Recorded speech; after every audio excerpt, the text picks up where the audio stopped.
કપાસના પાકમાં વધારે ફાલ લાવવા માટે શું કરવું? ઘણા બધા ખેડૂત મિત્રો છે આડેધડ બજારમાંથી મળતા ટોનિકના ઉપયોગ કરતા હોય છે, જેને કારણે ખેતી ખર્ચ વધતો હોય છે, પરંતુ ઉત્પાદન નથી વધતું હોતું. ખાસ કરીને ખેડૂત મિત્રો, કપાસના છોડમાં પોટેશિયમ અને ફોસ્ફરસ, પોટાશ અને ફોસ્ફરસની ખામી હોય તો ઘણી વખત આવેલા ફૂલ છે તે સારી રીતે કપાસના છોડમાં નથી ટકી શકતા. એટલા માટે પોટાશ અને ફોસ્ફરસની ઉણપ ઊભી ન થાય તેનું ખાસ ધ્યાન રાખવું. અને બીજું કે વધારે પ્રમાણમાં પાણી આપવાથી, પિયત આપવાથી ફૂગ અને જીવાતનો ઉપદ્રવ છે તે ઘણી વખત વધી જતો હોય છે. એટલે સમયસર પિયત પાણી છે તે કપાસના છોડને મળી રહે તે રીતે આપવું. આ ઉપરાંત ઘણા બધા ખેડૂત મિત્રો સૂક્ષ્મ પોષક તત્વો જેવા કે બોરોન અને ઝીંકનો ઉપર છંટકાવમાં ઉપયોગ નથી કરતા, જેને કારણે ઘણી વખત બોરોન અને ઝીંક જેવા તત્વોની ઉણપ ઊભી થાય તો તેને કારણે પણ ઘણી વખત આવેલો ફાલ છે તે ખરી જતો હોય છે. બોરોનનો સમયસર તમે છંટકાવ કરો તો વધારે પ્રમાણમાં કપાસના છોડમાં ફાલ ફૂલ છે તે આવતા હોય છે. આ ઉપરાંત તમારી પાસે સમય હોય તો ખેડૂત મિત્રો કેલ્શિયમ નાઇટ્રેટ જે 1 કિલો પેકિંગમાં આવે છે તેની સાથે બોરોન 20% આ બંને મિક્સ કરીને સ્પેશિયલ છંટકાવ કરો તો પણ કપાસના છોડમાં ખૂબ સારી રીતે ફાલ ફૂલ છે તે આવતા હોય છે.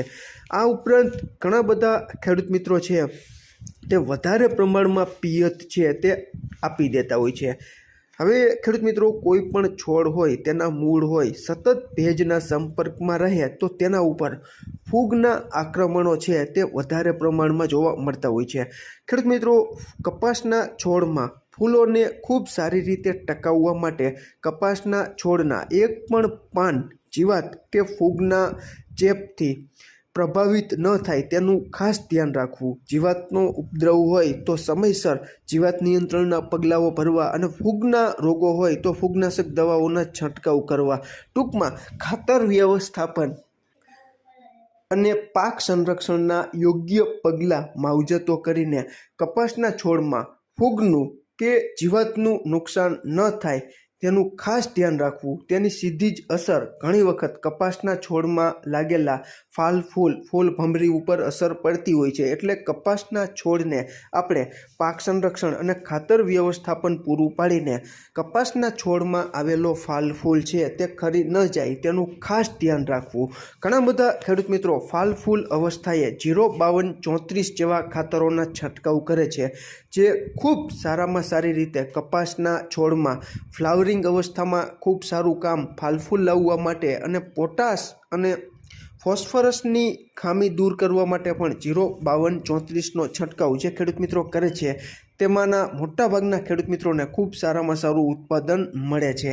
ખેડૂત મિત્રો, કેલ્શિયમ નાઇટ્રેટ છે તે સમયસર તમે બોરોનની સાથે વ્યવસ્થિત છંટકાવ કરો તો ખૂબ સારી રીતે કપાસના છોડમાં ફાલ આવે છે અને ફાલ ટકી પણ છોડ ઉપર જાય છે. એટલે આપણે સરવાળે સારામાં સારું ઉત્પાદન મેળવી શકીએ છીએ. આ ઉપરાંત વિટામિન્સ, એમિનો એસિડ્સ અને પ્રોટીન્સવાળા ટોનિક બજારમાં મળે છે. તેનો છંટકાવ ફાલ ફૂલ અવસ્થામાં તમે કરો તો ખૂબ સારામાં સારો ફાયદો કપાસના છોડમાં આવેલા ફાલ અને નવો ફાલ લાવવામાં પણ મદદરૂપ થાય છે.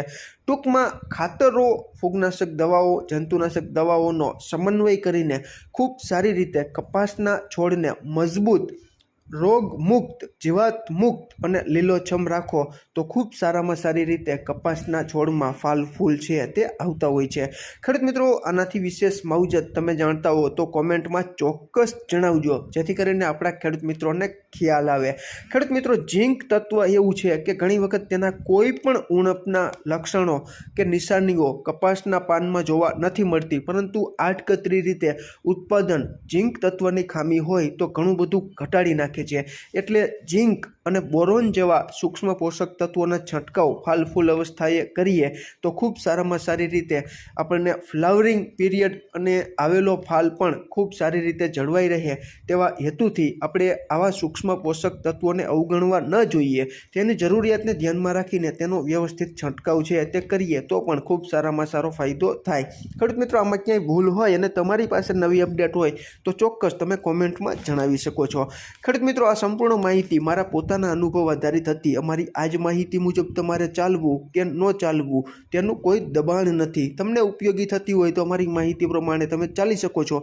બાકી તમારી રીતે જે તે નિર્ણયો લઈને કપાસના પાકમાં ખૂબ સારી રીતે વધારે પ્રમાણમાં ફૂલો લાવો અને મબલક અને બમ્પર ઉત્પાદન મેળવી કપાસની ખેતીમાં ખૂબ આગળ વધો તેવી આશા સાથે આ માહિતી આ વિડીયોમાં પૂરી કરીએ છીએ. ફરી જ મળશું નવી જ માહિતી લઈને નવા જ આવનારા વિડીયોમાં. ત્યાં સુધી આપ જોડાયેલા રહો.